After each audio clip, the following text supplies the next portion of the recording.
श्री गुरु चरण सरोज रज निज मन मुकुर सुधार। बरनउँ रघुबर बिमल यसु जो दायक फल चार। तो बुद्धिहीन तन जान के और सुमिरो पवन कुमार। बल बुद्धि विद्या देव मोए सोहरहु कलेस विकार।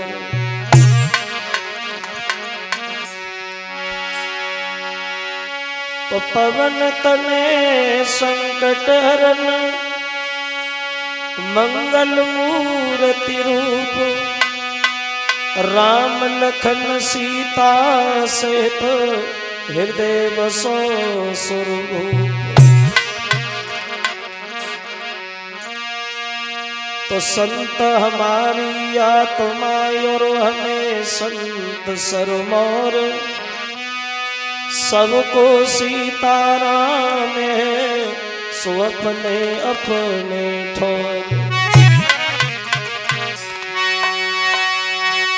तो दीन बंधु दया निधि हे प्रभु न्यायाधीश।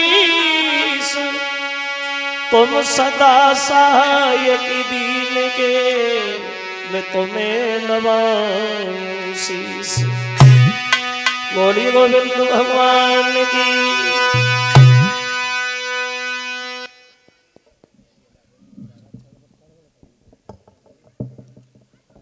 आदरणीय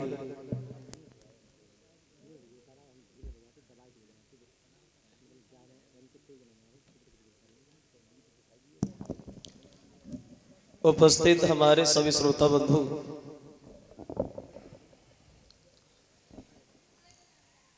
लायक नहीं हुआ है, थोड़ा समझदार हो जाए तब हम आपका यज्ञ करें।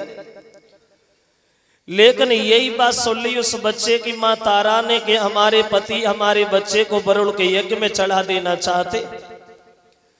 तो एक दिन अंधेरी रात में अपने बच्चे को गोद में उठा लिया। एक बात कही, लाला अगर तुम घर पे रहोगे तो वरुण तुम्हें मार देंगे।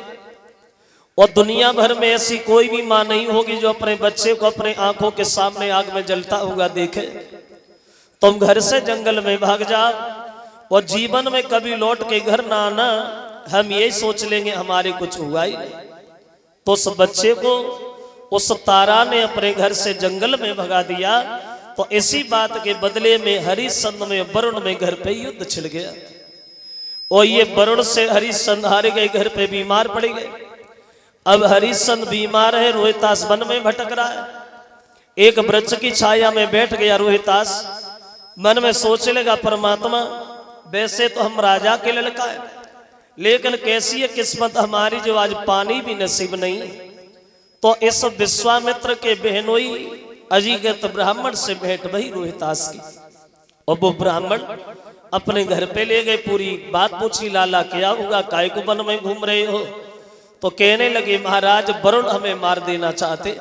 एक काम करो, तुम्हारे घर में तुम्हारे 3 लड़का है, और उन 3 लड़कों में से एक लड़का को बेच लो। और एक के बदले में हम तुम्हें 100 गाय दे देंगे, और अपने बदले में तुम्हारे बच्चे को यज्ञ में चढ़ा देंगे। जब ये कहा कि एक के बदले में 100 गाय मिल रही है, तो महात्मा जी लोभ में फंस गए। बोले, सुनो रोहितास, हम सबसे लड़का तुम्हें नहीं दे पाएंगे। बड़ा वाला जो है वो हमें बहुत प्यारा है, बड़ा पुत्र तो हम नहीं दे पाएंगे। फिर इनकी माँ से पूछो तो माँ ने ये कह दिया छोटा नहीं दे पाएंगे। तो जो बीच वाला लड़का था जिसका नाम तो सुना शेष, दोनों हाथ जोड़ के बोला, भैया रोहितास, ना हम बाप को प्यारे हैं और ना माँ को प्यारे हैं, तो इससे बड़ी आई है कि वरुण के यज्ञ में चढ़ जाए, वही अच्छा है, तुम हमें ले लो। देखो 100 गाय दे दी, सुना शेष खरीद लिया और चल दिया रोहितास। पिता ने कह दिया बड़ा नहीं दे पाएंगे, और माँ ने कह दिया छोटा नहीं दे पाएंगे। वैसे तो माता पिता के लिए संतान बराबर होती है, चाहे 1 हो चाहे 10 हो। लेकिन एक बात ध्यान रखना, या तो माता पिता का प्यार सबसे बड़े लड़का से हो या सबसे छोटे लड़का से ज्यादा हो। अब बीच में लगे रात है गिनती में हम नहीं खे। कोई नहीं मानता। तो रास्ता में विश्वामित्र मिले, बोले कहाँ जा रहे हैं? तो पूरी कहानी बताइए महाराज, हम वरुण के यज्ञ में चलने जा रहे हैं। तो विश्वामित्र बोले बड़ा गलत किया हमारे बहन और बहनोई ने, चलो हम भी चलते। बच्चा चढ़ाने का जब नंबर आया, वरुण का यज्ञ जब हुआ, तो न विश्वामित्र ने वरुण की बार बार वंदना करने के बाद अपने भांजे को उनसे मांग लिया, रोहितास को भी बचा लिया और अपने भांजे को भी बचा लिया, और वरुण का जो यज्ञ था वो ऐसे ही कर दिया गया। तब कहीं हरिश्चंद्र को रोग से छुट्टी मिली। तो ऐसे थे ये राजा जो बात को कह करके बदल जाने वाले थे। समाज में कोई सम्मान नहीं था हरिश्चंद्र का, लेकिन देखो जब वो यज्ञ हुआ, अब तो हरिश्चंद्र का एक नियम बन गया। ऐसा कोई भी दिन नहीं जाता जिस दिन हरिश्चंद्र घर पे यज्ञ हवन न करते। इनके दरवाजे पे जो भी आता, जो मांगता, बिना सोचे समझे हरिश्चंद्र उसे वही दे देते। इतना बड़ा नाम हुआ, इतना बड़ा नाम हुआ, जो घर घर में चर्चा होने लगी, राजा हो तो हरिश्चंद्र जैसा, उसके बराबर तो दुनिया में कोई राजा ही नहीं। अब नाम हुआ, अब नाम भी हुआ हरिश्चंद्र का, लेकिन साथ साथ बदनाम भी हुए। और एक बात ध्यान रखना, आदमी समाज में अपना नाम रोशन करने के लिए बहुत मुसीबत उठाता है। बहुत तकलीफ उठाने के बाद आदमी कई जीवन में थोड़ा सा नाम कर पाता है, और जब नाम हो जाए तो लोग उसके पीछे पड़ जाते, तो उसे बदनाम करने लगते। क्यों? जो है नाम वाला वही तो बदनाम है। फिर हमारे अंगने में तुम्हारा क्या काम है? जिसका नाम ही नहीं तो वो बदनाम गाएगा, जिसकी इज्जत नहीं उसकी बेइज्जती गाएगी। अब नाम होगा, बदनाम हुए। एक दिन देवता में चर्चा होने लगी, भाई हरिश्चंद्र का तो बहुत बड़ा नाम हो रहा है, अगर ऐसे ही चलता रहा तो ऐसा ना हो कहीं इंद्र का अधिकारी बन जाए। तो वशिष्ठ बोले आखिर को चेला क्या लिखा है हमारा, हमें घमंड है, हरिश्चंद्र मर सकता है लेकिन धर्म को पीठ नहीं दिखा सकता। तो ये बात उन विश्वामित्र को बिल्कुल अच्छी नहीं लगी। विश्वामित्र चले गए, वो खड़े होके चिल्लाने लगे, वशिष्ठ पागल हो, अरे बुद्धि खराब है, किसकी बड़ाई करने में लगे हो तुम? वरुण का यज्ञ नहीं कर पाए उसकी, 100 गाय का लालच दिया हमारे भांजे को खरीदा उसकी। अरे नाम उगाए, नाम करना अलग है और दानी बनना बहुत अलग बात है। नाम में और दानी में बहुत अंतर है। वो दानी नहीं है। वशिष्ठ बोले विश्वामित्र मानो वो दानी है, वो समय कुछ और था, अब समय बदल गया है, वो दानी है। बोले नहीं है, क्योंकि बात इस बात की है महाराज वशिष्ठ। विश्वामित्र बोले कि सतो होता है, व्रत होता है, और पर सीमा सबकी रहती है।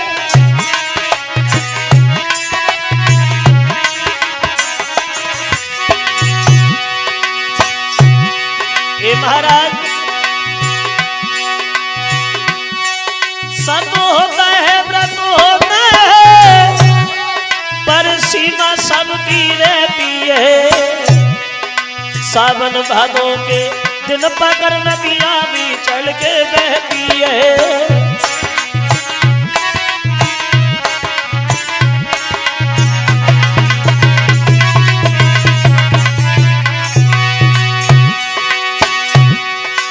विश्वामित्र बोले वशिष्ठ सुनो, अरे सीमा सबकी होती, सावन भादों के दिनों में नदियों में उफान आता है तो नदियां समुद्र थोड़ी बन जाती, नदी नदी रहे।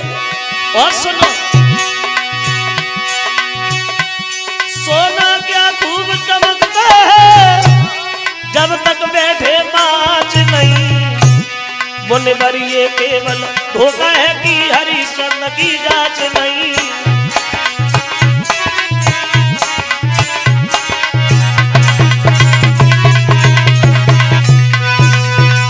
उत्तर दिया है विश्वामित्र ने, महाराज सुनो, सोना तब तक नहीं चमकता है जब तक उसे आंच में न डाला जाए। अभी तो बिना मतलब की बातें हो रही। हरिश्चंद्र का जो नाम हुआ है लेकिन उसका अभी कोई परिणाम घोषित नहीं हुआ और ना उसकी आज तक किसी ने परीक्षा की। अगर आपकी इच्छा हो तो हम हरिश्चंद्र की जांच कर ले। बोले हाँ हाँ चले जाए। हमें पता है कि हरिश्चंद्र मर जाएगा लेकिन धर्म को पीठ नहीं दिखाएगा। विश्वामित्र बोले वशिष्ठ सुनो, एक झटका में मैंने हरिश्चंद्र को धर्म से न निगा दिया तो मैं भी गाध का पुत्र नहीं का चले जा। चले हरिश्चंद्र की परीक्षा कर। सबसे पहले भेष बदल लिया और सूकर का भेष धारण करके हरिश्चंद्र के बाग में प्रवेश कर बाग उजाड़ना शुरू कर दिया। माली लोगों को घायल कर दिया। खबर मिली हरिश्चंद्र को तो बगीचा चारों तरफ से घेर लिया। विश्वामित्र आगे भागे, हरिश्चंद्र पीछे दौड़े। तो विश्वामित्र ने देखा कि हरिश्चंद्र तो काफी दूरी पे रह गए। तो वही रास्ता में बैठ गए, महात्मा बन गए, भेष बदल के माला जपने लगे। तो हरिश्चंद्र पास में गए, बोले महाराज आप इधर कब से बैठे हो? इधर से कोई सुअर गया है क्या? विश्वामित्र बोले देखने में बहादुर लगते, सुअर का शिकार करते कैसे बहादुर? क्या नाम है तुम्हारा? जवाब दिया प्रभु मुझे हरिश्चंद्र कहते। तुम ही हो? बोले हाँ। तो विश्वामित्र बोले महाराज तो हम तो बड़ा किस्मत के बढ़िया निकले, हम तो तुम्हारे घर पे आ रहे। मतलब तुम्हारा बड़ा नाम हो रहा है, लोग तुम्हारी प्रशंसा करते करते थक नहीं रहे। सुबह को जगते तो तुम्हारा नाम लेके जगते, शाम को सोते तो तुम्हारा नाम लेके सोते, और वही बड़ा नाम हमें आपके यहाँ ले आया। क्या हमें भी कुछ दोगे हरिश्चंद्र? और बड़ाई करते हुए बोले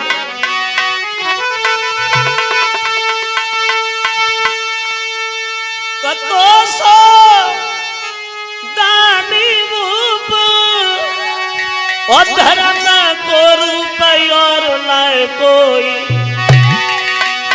तेरी सौ को सनउलत भूप खस कोई।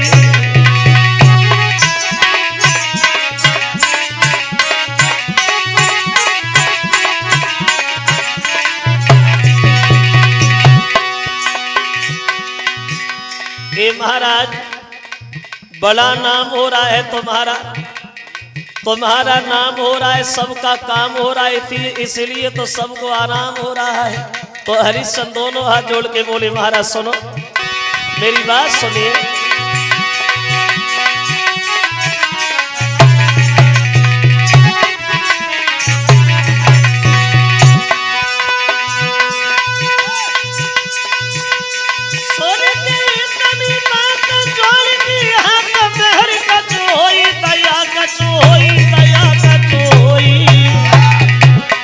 क्या तुम जो मांगोगे महाराज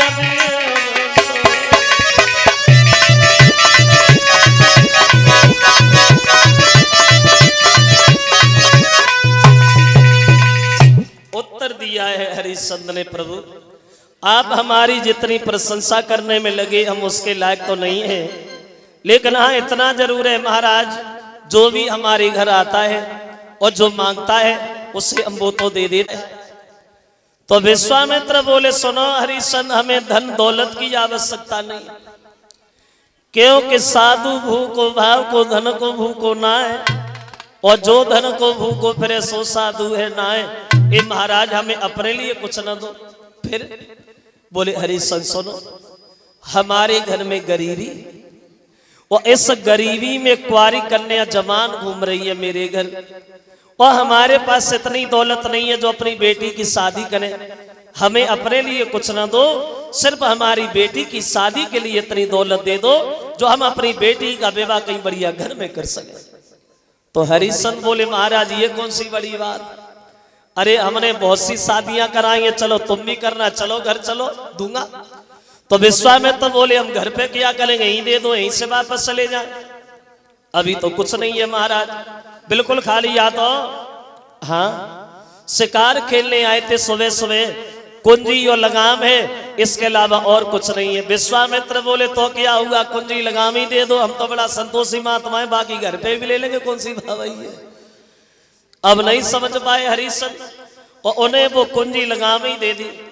अब विश्वामित्र ने जल्दी जल्दी में संकल्प पढ़ दिया, सुनो जो भी धन देना है वो तो रही तुम्हारी इच्छा, लेकिन हमारे संकल्प के पढ़ाई की दक्षिणा ये हमारी इच्छा कितनी है? ज्यादा नहीं है। कितनी है? बोले 60 भार सोना है। 60 भार सोना मांग बैठे विश्वामित्र हरिश्चंद्र से। कितना होता है 60 भार सोना? देखो 96 शेर का एक भार बनता है। 96 शेर का एक भार बनता है। जो हमारे बड़े बड़े लोग यहां बैठे हैं इन्होंने शेर देखा होगा, अब तो शेर नहीं चलता। 96 शेर का एक भार बनता है और एक शेर लगभग 800-900 ग्राम का होता है। हमने तो देखा नहीं है, पढ़ा है वो पता है। एक शेर लगभग 800-900 ग्राम का होता है और 96 शेर का एक भार बनता है। अब आप अंदाजा लगाओ कि विश्वामित्र 60 भार सोना मांग बैठे। बोले दूंगा। चलो अब हरिश्चंद्र गद्दी पे बैठे गए दरबार में आके, विश्वामित्र सामने खड़े हो गए। तो विश्वामित्र हरिश्चंद्र से बोले महाराज अब हमें काहे को इंतजार में खड़े किए हो? अरे भाई हमें दक्षिणा दे दो, हम अपने घर जाएं, इंतजाम करें शादी का। तो हरिश्चंद्र ने अपने नौकर को इशारा किया, जाओ महाराज को 60 भार सोना ला करके दे दो और इतनी दौलत और दे दो जो ही अपनी बेटी की शादी के लिए बढ़िया घर और बढ़िया परिवार ढूंढ सके। जाओ। अब पूरी बात नहीं बोल पाए तब तक विश्वामित्र बीच में ही बोलना शुरू। पागल है, बुद्धि खराब है, कोई भूल लंबी भूल। अरे जब कुंजी लगाम तूने हमें दान में दे दी तो ये सारा राज दौलत से भरा हुआ भंडार और ये नौकर अब तो ये मेरा है, इसमें तेरा क्या है? अब हमें बोला करके दे दे जो तेरे राज से बाहर है। और विश्वामित्र बोले हरिश्चंद्र से, सुनो तो राजा ने अपनी नौकर से और जब कही सोना लाने की, सोई विश्वामित्र ने मुस्किया की तब कही गई बात ठिकाने की।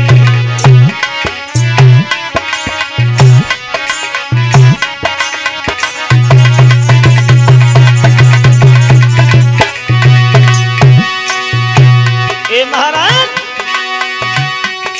ये नौकर मेरा नौकर है,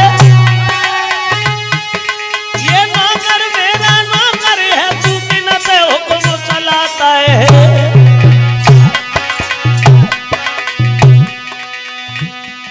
कुंजी लगाम में सफाई उठा दो किस क्या है।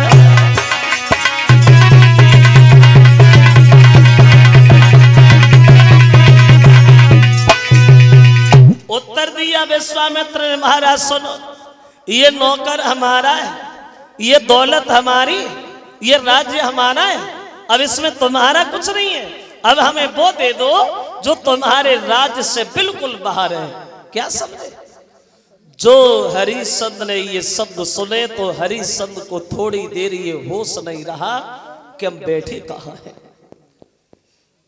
लेकिन जब धर्म की तरफ देखा तो सर से मुकुट उतार करके ब्राह्मण के सर पे रख दिया। लीजिए महाराज ये राज्य आपका, यहाँ के रहने वाले सब लोग आपके और हम तो तुम्हारी एक प्रजा के समान है। विश्वामित्र बोले प्रजा के समान नहीं हो, प्रजा हो। और ये चेहरा उतर कैसे गया? राज्य का तो क्या गया? वो दान नहीं जुर्माना है। जो दानी ने दान देते समय मन में थोड़ा भी कष्ट किया हो, राज्य का कष्ट है नहीं, फिर क्या है? दक्षिणा दे, कहां से दोगे? तो कहने लगे महाराज सुनो अब शरीर बचा है, शरीर के अलावा और कुछ नहीं है, आप हमें बेच लो, अपने कर्जा को पूरा कर लो। विश्वामित्र बोले हाँ तुम्हें बेच लो। कौन खरीदेगा? झाड़ू तुम नहीं लगा पाते, बर्तन तुम साफ नहीं कर पाओगे, दूसरे पे आदेश करते रहे, कौन लेगा? अगर कोई तैयार भी हुआ तो 60 भार सोने में बहुत महंगे पड़ोगे, कोई नहीं खरीदेगा। अकेले नहीं है, कौन है? एक हमारी पत्नी है, वो एक हमारे पुत्र है, उन दोनों को बेच लो तब तो कर्जा पूरा हो जाएगा। विश्वामित्र बोले हाँ पत्नी बेच लो, पुत्र बेच लो, पागल समझ रखा है? अरे जब खुद मना नहीं कर रहा है तो अपनी पत्नी से मना करवाएगा? पागल है क्या? अरे दुनिया भर में ऐसी कौन सी औरत होगी जो अपने पति के कहने से बिक जाएगी? एक बात बताऊं क्या? छोटी सी बात है और सुख ही सुख है। मतलब बोले सुनो कि सतवादी धर्म कुआरो रे मोसे कई दो बचन करारो रे।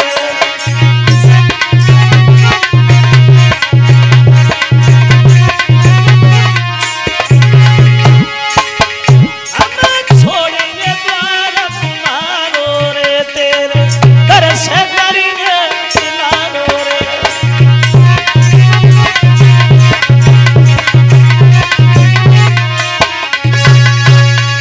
छोटी सी बात है, सुख ही सुख। तुम एक बार मुझसे ये कह दो हम दक्षिणा नहीं दे पाएंगे, हम चुपचाप निकल जाएंगे, हम तो बड़ा संतोषी महात्मा, मना कर दो, हम किसी से कुछ नहीं कहेंगे। तो हरिश्चंद्र कहने लगे महाराज हम मने नहीं करेंगे। मने नहीं करोगे, दक्षिणा भी नहीं दोगे, मरोगे, मरे जाओ। बिना दक्षिणा लिए हम जाएंगे नहीं, जिंदा रहो चाहे मरो। एक काम करो हरिश्चंद्र, अगर तुम्हारी पत्नी ने मना कर दिया तो पहले अपनी पत्नी को पूछ के आओ, अगर वो बिकने को तैयार है हम तो भी खुश, और नहीं तैयार है तो और ज्यादा खुश। हम इधर ही बैठे, जल्दी पूछिए। और देखो चले हरिश्चंद्र अपना सब कुछ छोड़ने के बाद अपनी पत्नी के पास के लिए। देखिए कोई मन में मनहीन ओ भूप जब महलन को दायो।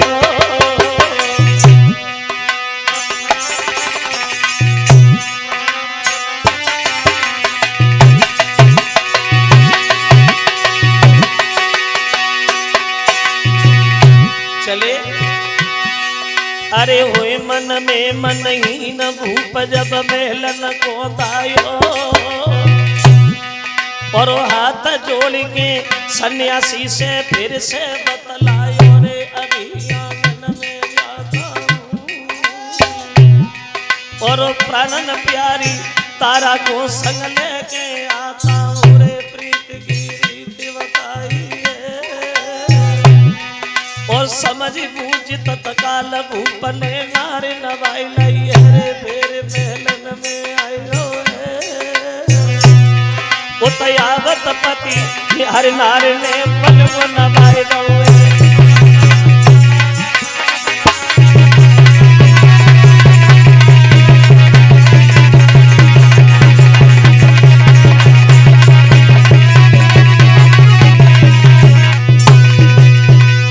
चले महाराज अपना सब कुछ छोड़ने के बाद अपनी पत्नी के पास।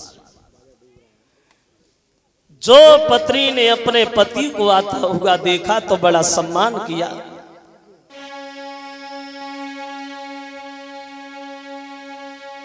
रोज की तरह बैठा लिया, लेकिन चेहरा की तरफ जिस समय देखा है तो उदास चेहरा देख करके अपने पति से सवाल करने लगी, महाराज पहले जब तुम दरबार से आते थे तो बड़ा हंसते हुए आते थे, लेकिन आज इतने उदास होके काहे को आए हो श्रीमन? बात बात पे हंसना, बात बात पे मुस्कुराना तुम्हारी आदत है, लेकिन आज इतने दुखी काहे को हो, इतने परेशान काहे को? अगर प्रजा में कोई कष्ट है तो वो हमें बताओ, या हमसे कोई भूल बनी है तो वो हमें बताओ। तो हरिश्चंद्र कहने लगे हैं भद्रे बात ये नहीं है, बात तो सिर्फ इस बात की है महारानी, इंसान की सबसे बड़ी भूल तब हुआ करती है जब आदमी अपनी बात में फंस जाता है। अपनी बात से निकल जाना सबसे बड़ी जीत है, वो अपनी बात में फंस जाना सबसे बड़ी हार है। वो आज ऐसा ही हुआ है महारानी, एक महात्मा के चक्कर में आकर के हमारा सब कुछ चला गया, लेकिन हमें जाने का कोई कष्ट नहीं है भद्रे, चिंता तो सिर्फ एक बात की लगी है कि सब कुछ चले जाने के बाद में भी हम कर्जेदार लिए हैं। एक बात पूछने आया हूं तारा, क्या तुम इस धर्म की नाम में थोड़ा हाथ बटा सकती हो? क्या तुम मेरे साथ दिख सकती हो? तो पत्नी ने उत्तर दिया, महाराज आप तो ऐसे पूछ रहे चले आए जैसे हम किसी दूसरे की पत्नी है। हे भगवान, इस शरीर पे अधिकार है आपका, हक है आपका। बेचना तो बहुत छोटी बात है महाराज, अगर तुम चाहो तो हमारे शरीर के टुकड़े टुकड़े करवा दो, हमें कोई मतलब नहीं। और वो पत्नी अपने पति से कहती कि इस तन पे है अधिकार तुम्हें, वो चाहे सो दशा बनाई दीजिए।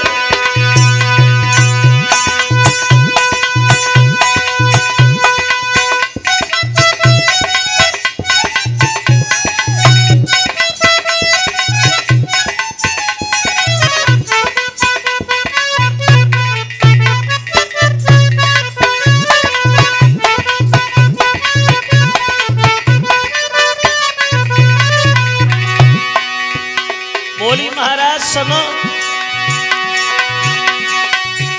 इस तन पे है अधिकार तुम्हें, चाहे सो दशा बनाई दीजिए। बेचना कौन सी बड़ी बात, टुकड़े टुकड़े करवाई दीजिए।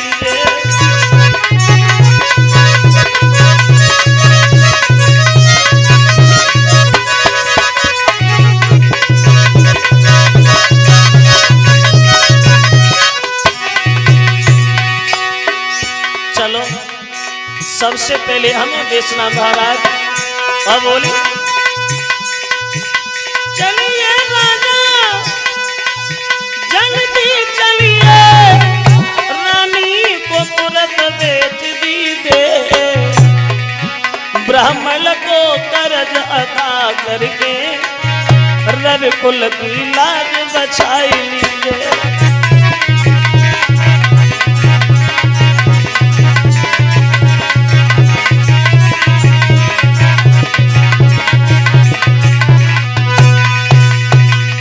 उत्तर दिया है प्रभु, क्या उत्तर दिया है उस पतिव्रता स्त्री ने कि बेचना तो बहुत छोटी बात है, टुकड़े टुकड़े करवा दो, हमें कोई मतलब नहीं। अगर आजकल जय बात का औरत से पूछी जाती कि तुम हमारे संग बिक सकती हो, तो सीधो से कोई जवाब मिल तो कुआ में धकेल दियो, महात्मा को ऊपर से तुम और गिर जाइए, हम काय को बिके। तो देखो रोहितास आगे बोले पिताजी हम भी चलेंगे।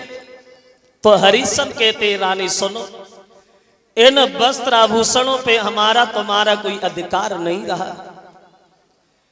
कोई फटी पुरानी साड़ी तुम्हारे करीब किधर रखी हो तो वो पहन लो। चले हैं तीनों प्राणी जिस समय काशी में बिकने के लिए, क्या वेशभूषा है तीनों की, क्या दशा है। तो देखो जिस रानी ने कभी घर से निकल करके देहरी नहीं देखी थी, आज काशी में बिकने के लिए चली। देखो रानी को सब संगार छुड़ो, और केवल एक साड़ी मोटी है, और बेटा पे सिर्फ लंगोटी है, राजा पे केवल धोती है।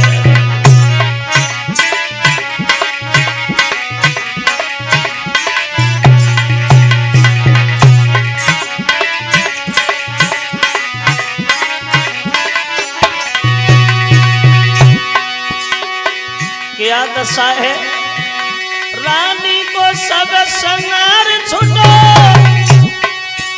केवल एक साड़ी मोटी है, बेटा पे सिर्फ लंगोटी है, राजा पे केवल धोती है।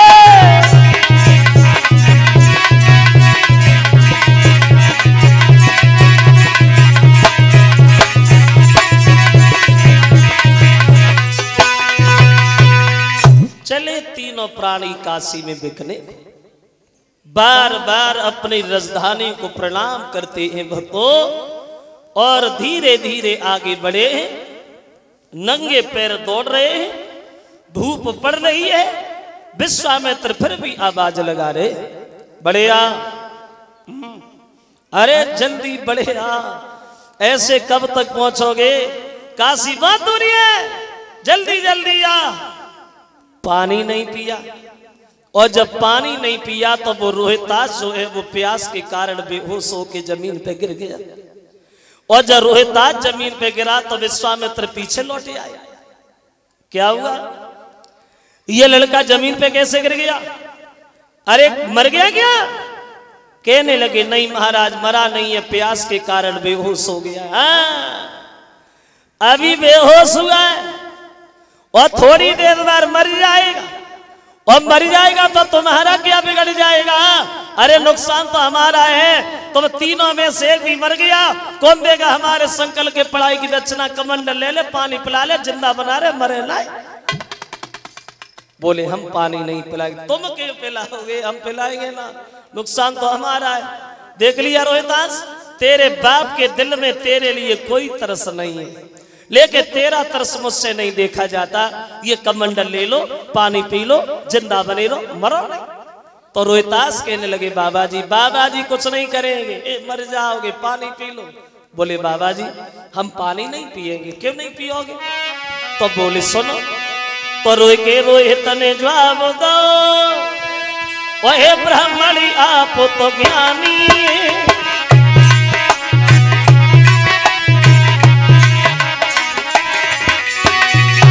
बोले रोहित ने जवाब दो, एक ब्राह्मण आप तो ज्ञानी है, पानी ना हमको दिखलाइयो, हम खुद ही पानी पानी है।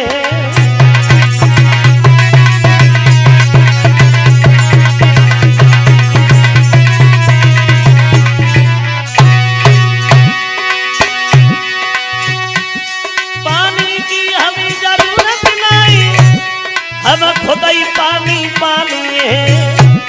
और कर्ज शीश पे रखो भाव की कलंक की बने निशानी है।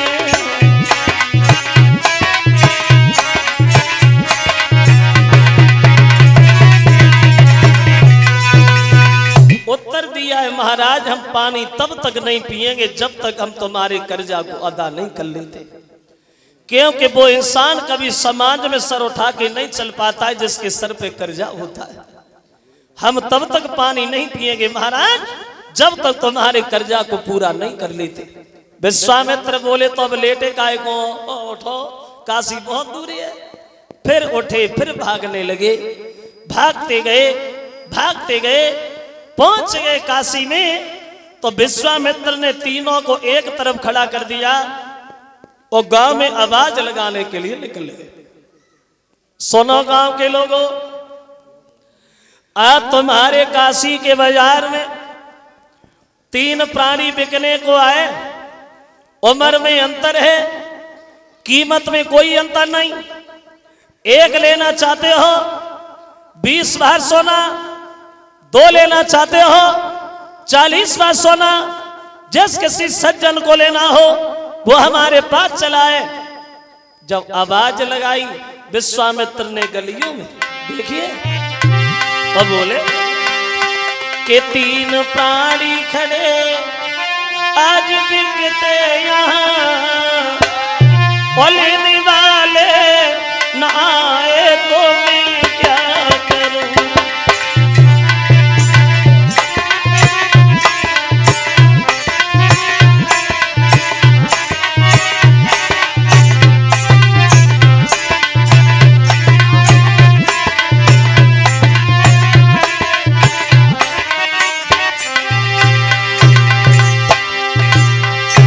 आवाज लगाना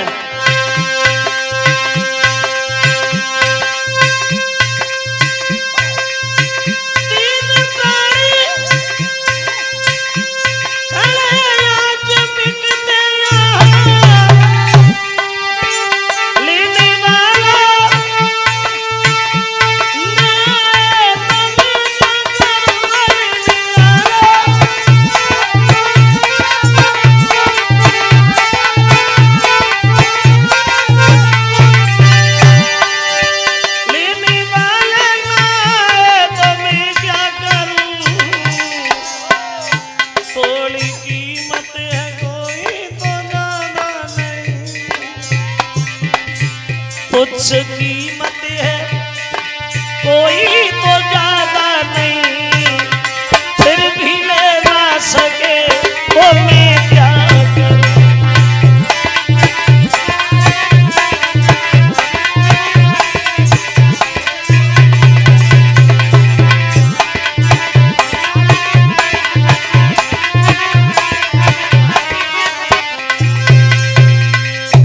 आवाज लगाई, जो विश्वामित्र ने ये आवाज लगाई तो पूरे गांव के लोग भाग खड़े हुए देखने के लिए।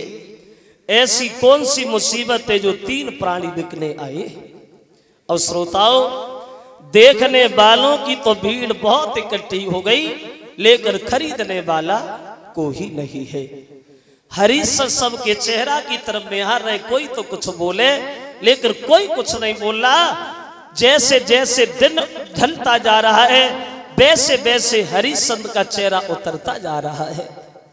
अगर आज हमें किसी ने न खरीदा तो हमारी धर्म की आन टूट जाएगी। कोई तो कुछ कहे, कोई तो कुछ बोले। शाम हो गई तो सब भीड़ से निकलता हुआ एक मेहतर सामने आ गया। कौन बेच रहा है? विश्वामित्र बोले, हाँ क्या चाहिए? बोले, इस लड़की को और इस बच्चे को छोड़ करके इस नौजवान को तुम खरीद लेंगे, वो भी एक शर्त है। तो कौन सी? अगर ये हमारे घर पे चल के मरघटिया का काम करेगा तो, वैसे नहीं। हरिश्चंद्र ने जब मेहतर के ये शब्द सुने तो दोनों हाथ जोड़ के सामने खड़े हो गए। भैया, मरघटिया से भी घटिया तेरी निगाह में कोई काम हो वो मुझे दे देना, लेकिन तुम मुझे खरीद जरूर लो। और हरिश्चंद्र रोते हुए मेहतर से बोले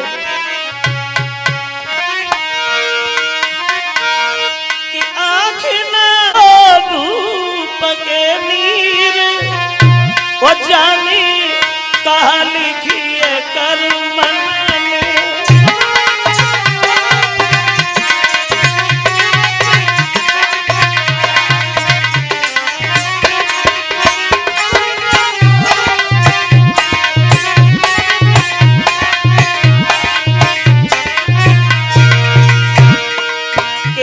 भैया जाने कहा लिखी कर मन में बिकी रही मेरी पत्नी संग में।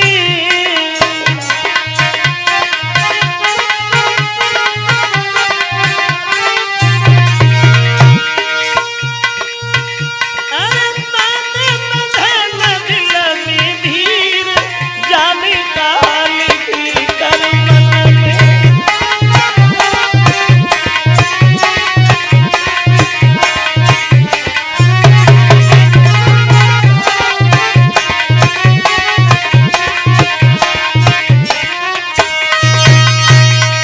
हरिश्चंद्र ने मेहतर से दोनों हाथ जोड़ के एक बात कही है, भैया मरघटिया से भी घटिया तेरी निगाह में कोई काम हो मुझे दे देना, लेकिन तुम मुझे खरीद जरूर लो। मेहतर बोला, रो नहीं हरिश्चंद्र, खरीद लूंगा।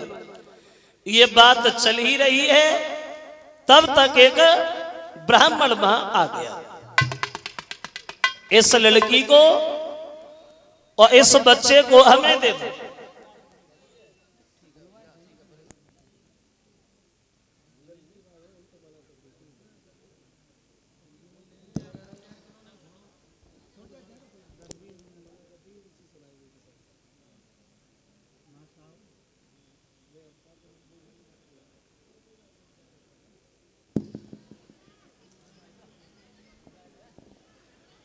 ये 101 रुपया हमें भेंट कर रहे हैं श्रीमान ये टीटू ड्राइवर साहब, जो ये दलीपुर के रहने वाले हैं। 101 रुपया हमारे करीब आए हैं और 10-10 रुपया सभी साथियों को भेंट कर रहे हैं। हमारे टीटू भैया ड्राइवर जी जो दलीपुर के रहने वाले हैं। और 50 रुपये आए हैं ये बंटी और सचिन जो छतारी के रहने वाले हैं, उन बंटी और सचिन की तरफ से दिया। इस लड़की को तो हम ले लेंगे और बच्चा भी हम खरीद लेंगे। ये लड़की घर पे भोजन बनाएगी और बच्चा ज्यादा कुछ न करेगा तो पूजा के लिए बाग से फूल ही लाता रहेगा। देखो वैसे तो तीनों प्राणी पास ही पास खड़े थे, 20 बार सोना जब मेहतर के घर से आया, 40 बार सोना ब्राह्मण लेके आया। जब कीमत पूरी हो गई तो हरिश्चंद्र उठे हैं, उस मेहतर के पास जाके खड़े हो गए और रानी तारा रोहितास ब्राह्मण के पास जाके खड़े हो गए। कलेजा फट गया। हरिश्चंद्र कुछ ना बोल पाए, सिर्फ उनके मुंह से एक ही बात निकली है, मेरे घर की गृहिणी तेरी जय हो। दुनिया भर में हर आदमी हर काम कर सकता है, लेकिन अपनी पत्नी को कभी नहीं भेजता तारा। ये हम ही पहले इंसान है जो हमने अपने मतलब के लिए तुम्हें भेज दिया तारा। कभी भूल के ये ध्यान न करना कि तुम्हारी शादी भी किसी के साथ हुई थी। और हरिश्चंद्र अपनी पत्नी की चेहरा की तरफ देख करके रोते हुए बोले, चली जाओ महारानी, चली जाओ, जाओ नर मरते मरते भी और पत्नी को नहीं बेचते। और ये हम ही पहले पापी हैं जो सब मर्यादा में लगे। चली जा बद्रे, चली जा। कभी लौट के ये न देखना कि हम भी तुम्हारे पति थे, किसी दिन इतना निर्दयी पति दुनिया में कोई नहीं होगा। चली जाओ। और बोलो, तुम जहाँ सुखीला अब यादी हमारी करियो ना। जा धर्म के पीछे भी छुड़ी गए, जा धर्म को पीछे दिखाइयो ना।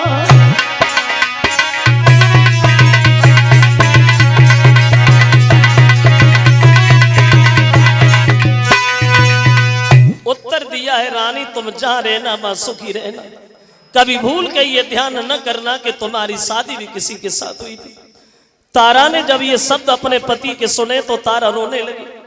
ब्राह्मण विश्वामित्र से दोनों हाथ जोड़ के बोली, महाराज इतना अन्याय हम लोगों के ऊपर न करो। अगर तुम्हें हमें भेजना ही है तो एक ही जगह भेज दो, हम बिना पति के दर्शन के जिंदा नहीं रह पाएंगे महाराज। तो विश्वामित्र बोले, किसने कहा तुम जिंदा रहो? अरे दक्षिणा मिल गई, अब जिंदा रहो चाहे मर जा, हमें से क्या लेना देना। उठे और चले गए। हरिश्चंद्र मेहतर के साथ चले, रानी तारा रोहितास ब्राह्मण के साथ चले। देखो क्या गुजरती होगी जब पति और पत्नी को जबरदस्ती जुदा किया गया होगा। मुड़ मुड़ के देखते जा रहे तीनों प्राणी एक दूसरे को। जब हरिश्चंद्र थोड़ी दूर निकले गए तो तारा से रुका नहीं गया और तारा भागी और आवाज लगाने लगी, महाराज थोड़ी देर और खड़े हो जाइए, थोड़ी देर और खड़े हो जाइए। और बोले कि जरा देर ठहरो राजन, बोले कि जरा देर ठहरो राजन, और तमन्ना यही है अभी हमने जी भर के देखा नहीं।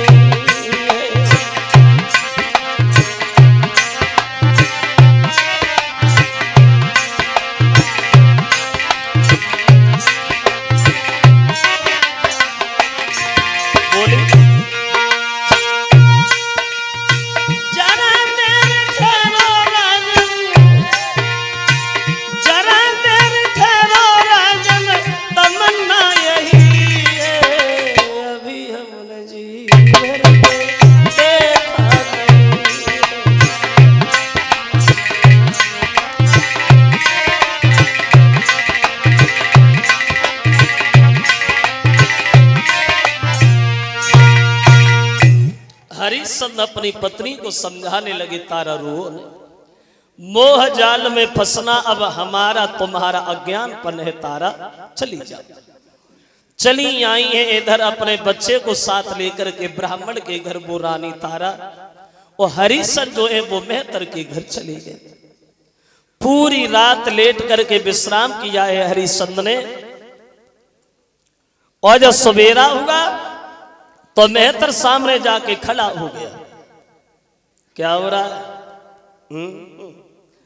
बैठे हो, बैठे ही रहोगे जिंदगी भर। अरे बैठने के लिए हमने थोड़ी खरीदा है हरिश्चंद्र, 20 बार सोना दिया है, 20 बार, वो भी सोने के लिए नहीं दिया है, काम करने के लिए दिया है। ऐसे काम नहीं होगा। सुबह सुबह जल्दी जागो, और झाड़ू लेके भागो, ये काशी गलियां साफ करके आओ, जल्दी आना, रास्ता में रुकना नहीं, देर नहीं करना, हम फिर तुम्हें दूसरा काम बताएंगे, ठीक है ना। अब हरिश्चंद्र काशी की गलियां साफ करने के लिए चल दिए। देखिए वही राजा जो कभी हजारों प्रजा के लोगों के ऊपर आदेश करते थे, आज एक मेहतर की आज्ञा का पालन कर रहे हैं। बाहरी समय को बदलते देर नहीं लगती भक्तों, पता नहीं समय कब और कौन सी जगह कौन सी मोड़ पे ले जाके खड़ा कर। जैसे साल में मौसम बदलते हैं, ऐसे ही हर आदमी के जीवन में मौसम बदलते हैं। कभी सर्दी, कभी गर्मी, कभी वर्षा, ऐसे जीवन है आदमी का। कभी दुख, कभी सुख, कभी भलाई, कभी बुराई, कभी सम्मान, कभी अपमान। हर दिन हर आदमी का एक जैसा कभी नहीं गुजरता। वक्त पता नहीं कब और कौन सी जगह कहां ले जाके खड़ा कर दे। समय बड़ा बलवान होता है, उस समय के आगे किसी की पेश नहीं चलती है।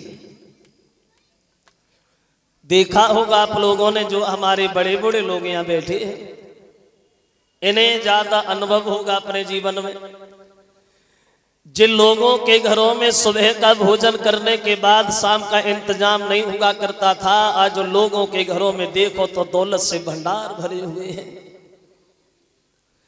जिन लोगों को ये खबर नहीं थी हमारे घर में पैसा कितना है, आज लोगों के घरों में देखो तो चूल्हे भी नहीं जल रहे हैं, मांगे भीख नहीं मिल रही। जिन लोगों को अपने शरीर की ताकत के ऊपर घमंड था, कभी किसी को घास नहीं डाली, ऐसी ऐसी बीमारी लगी है जो 4 पाई से उठ के खड़े भी नहीं हो पाते। वक्त एक जैसा नहीं रहता। कभी रजाई से बड़ा प्रेम होता है और कभी रजाई से घृणा हो जाती है। कभी रजाई में 3-3 आदमी घुस जाते हैं, चौथे की गुंजाइश बनी रहती है, और कभी रजाई को दूर फेंकते हैं। अरे वक्त ही तो है, समय ही तो है। एक कवि कहता है कि सदा दिन एक से किसी के न गुजरते देखे, इंसान दुनिया में चढ़ते उतरते देखे।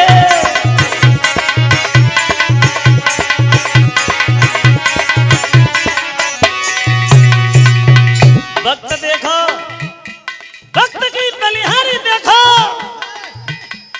करते थे न्याय दूसरों का जो जज बनकर, करते थे न्याय दूसरों का जो जज बनकर, वही कटघरे में खड़े देखे। और करते थे इलाज दूसरों का जो डॉक्टर बनकर, वही हॉस्पिटल में पड़े देखे। वक्त एक जैसा कभी नहीं रहता। जिन लोगों ने किया था लाखों का लेना देना, लाखों का लेना देना, वही पैसा पैसा को हाथ फैलाते देखे। सदा दिन एक से किसी का न गुजरते देखे।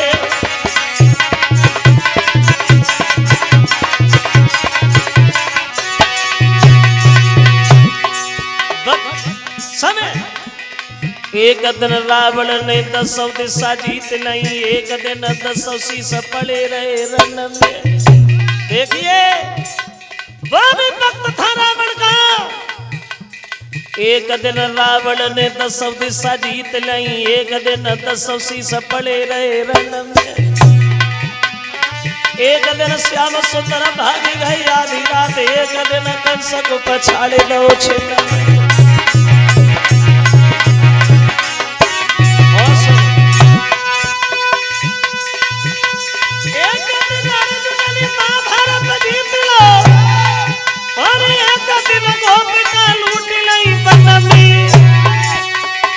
मान सकी अरे बात कहूं क्या, सूरज के तीर पन होते दिन में। क्यों भय राजा से भिखारी, बखत की बलिहारी, बलिहारी बलिहारी समय की बलिहारी।